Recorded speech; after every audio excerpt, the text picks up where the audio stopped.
Because her future in-laws didn't respect her parents, she broke up with her boyfriend of 7 years. During the most painful days after the breakup, her mom called her over 1,000 times, so Grace moved back in with her parents. Her parents were both thrilled and at a loss. Dad quickly brought out a space heater for her. Mom was busy cooking up a feast, saying she'd specially prepare beef. Then Dad brought her a soft cushion, making the heartbroken Gray feel warm and comforted. Lunch was supposed to be just a simple bowl of noodles, but the food. After work, Dad would bring home a bag of red bean buns. Before she could even finish her kimchi pancake, Mom was already simmering bone broth in the kitchen. She'd been back less than a week, yet delicious meals kept appearing on the table. Gray's mouth and stomach were both filled with food. Watching Dad bring home another box of fish, she didn't have time to grieve over the breakup. Her parents were both trying their best to comfort their daughter, but only her talkative younger brother kept objecting. One morning a few days later, Dad suddenly woke Gray up, saying he wanted to take her somewhere. But since she hadn't gotten enough sleep, she angrily yelled at him. Watching her father's retreating figure, Gray suddenly felt a pang of regret.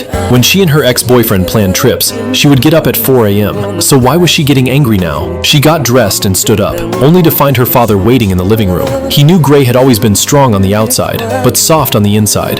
It turned out to be Sunday. He wanted to use the holiday to take his daughter to see the sunrise. Gray noticed that her father's hands were chapped and cracked. She asked him if he was still afraid of the dark ocean. The answer, of course, was yes. But her father said he wasn't the only one fishing on the island. Every time he saw the lights of fishing boats